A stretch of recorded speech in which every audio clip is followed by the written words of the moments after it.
buenos días, paz y bien en el Señor.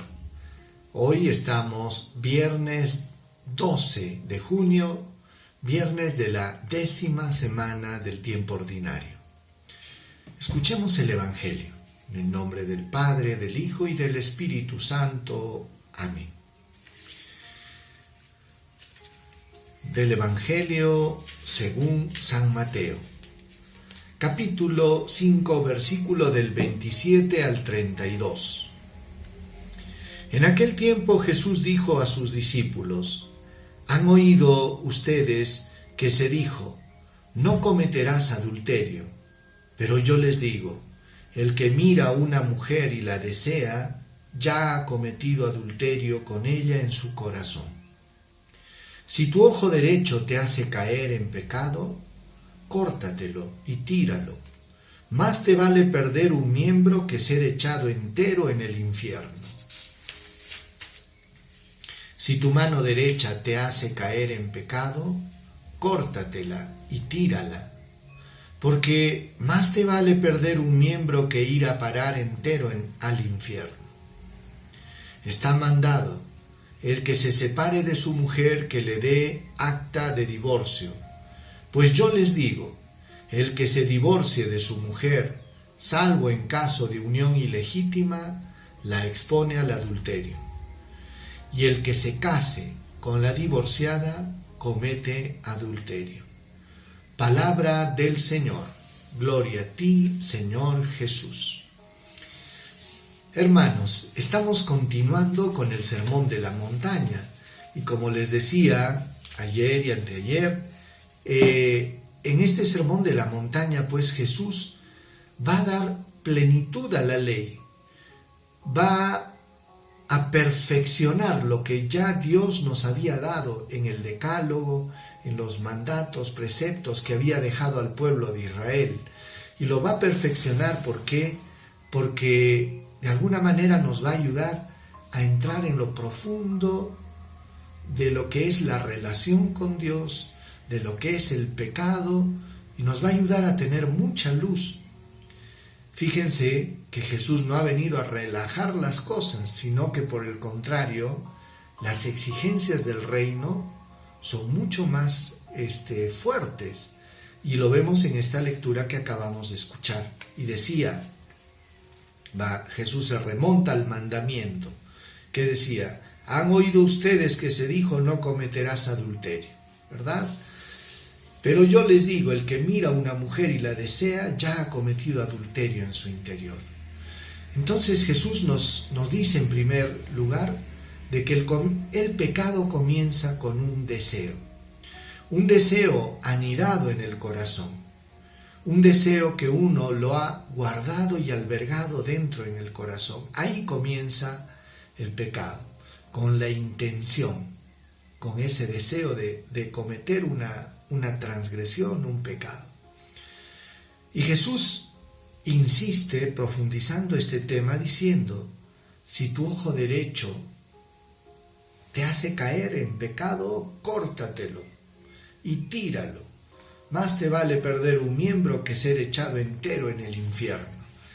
Cuando uno escucha esta palabra, pues si la tuviéramos que interpretar literalmente, yo no sé cuántos mancos, cojos y ciegos habrían, ¿verdad? Pero siempre pensemos que Jesús nos está hablando en un sentido figurado y nos está invitando pues a ser radicales en el hecho de cortar con el pecado. Y por eso decía, si tu ojo es ocasión de pecado, córtalo, sácalo, tíralo. A veces, hermanos, estamos atrapados nosotros en situaciones de pecado, en circunstancias que nos llevan a pecar. Y es por eso que el Señor nos invita a ser radicales. A veces tendremos que cortar con una amistad. A veces tendremos que cortar con cierto grupo social. Yo no sé. Si tú te das cuenta que todas las veces que frecuentas tales lugares, que frecuentas tal persona, es motivo de caer en pecado, entonces el Señor te dice: es mejor que tú cortes. Hay personas que se cuestionan y dicen: pero yo quiero ayudar, Pero uno tiene que ser tan humilde de también saber reconocer sus límites. Si por ejemplo yo tuviera debilidad en el alcohol, no me voy a poner a ayudar a borrachitos, porque al final termino, como dice el dicho, voy por lana y terminé trasquilado. ¿Qué quiere decir esto? Pues de que la humildad nos lleva también, hermanos, a reconocer nuestros límites y a darnos cuenta que en algunas cosas sí podemos y en otras cosas no podemos. Pero cuando se trata de tu alma, hermano, cuando se trata de que tú tienes que salvaguardar la gracia de Dios dentro de ti, a veces hay que tomar decisiones radicales. Por eso que Jesús nos invita a cortar no solo con el pecado, sino con la ocasión de pecado. ¿No? Con la ocasión de pecado, que quiere decir aquellas circunstancias que podrían hacer que caigamos en el pecado. Después Jesús habla pues sobre el tema del divorcio, ¿no? Decía Jesús, está mandado el que se separe de su mujer, que le dé acta de divorcio. Pues yo le digo, el que se divorcia de su mujer, salvo en caso de unión ilegítima, la expone al adulterio, y el que se casa con la divorciada comete también adulterio. Esta es una frase, pues, un texto bíblico que seguramente a muchas personas les va a chocar, pero en el fondo, pues, lo que quiere decir y hablar Jesús es sobre la indisolubilidad del matrimonio. ¿Qué quiere decir? Que el matrimonio es para siempre, ¿ya? El matrimonio católico no es como el matrimonio civil, no es como el matrimonio de repente de otras religiones. El matrimonio católico tiene estas características, es uno y para toda la vida. Por eso la unidad y la indisolubilidad del matrimonio son las características del matrimonio católico cristiano. Y estas están basadas ¿en qué? En la palabra de Dios. Ya no es idea de la iglesia. Está basadas en la palabra de Dios. Recordemos que Jesús dijo, lo que Dios ha unido, que no lo separe el hombre. ¿No? Que no lo separe el hombre. Y Jesús era bien claro en esta doctrina, cuando decía también que cuando se dejará el hombre a su padre y a su madre y se unirá a su mujer, y los dos llegarán a ser uno. Así decía Jesús. Por lo tanto, lo que Dios ha unido, que no lo separe el hombre. La unión, pues, el vínculo matrimonial es tan sagrado que se convierte en un vínculo indisoluble. Por eso, hermanos, prepararse para el matrimonio es importante. Casarse tiene que ser una decisión madura y consciente. No puede ser fruto de una emoción, de un momento, de una improvisación o porque alguien cometió un error. La decisión del matrimonio es muy seria, ¿verdad?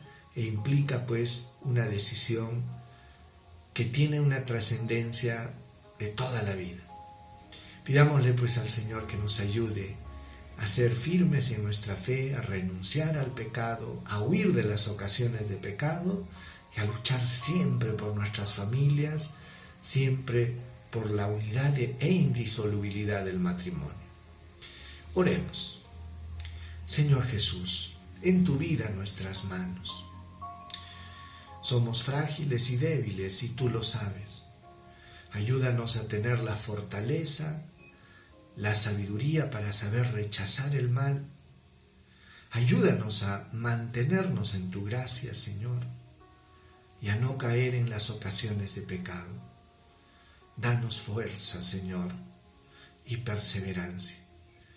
Y te entregamos, Señor, a todas las familias, sobre todo aquellas que han experimentado ruptura en su matrimonio. Te pedimos por todas aquellas personas que por X motivos pasan por situaciones difíciles en su vida matrimonial. Bendice, Señor, esas familias, dales tu gracia, paz, fuerza y la luz para tomar decisiones según tu palabra. El Señor esté con ustedes y con tu espíritu. Que Dios Todopoderoso derrame su gracia y bendición sobre cada uno de ustedes. Os llene de la luz del Espíritu Santo, de fortaleza, de paz, y les conceda perseverar en el camino de Dios. Que Dios los bendiga en el nombre del Padre, del Hijo y del Espíritu Santo. Paz y bien. Que tengan un lindo día y nos vemos mañana.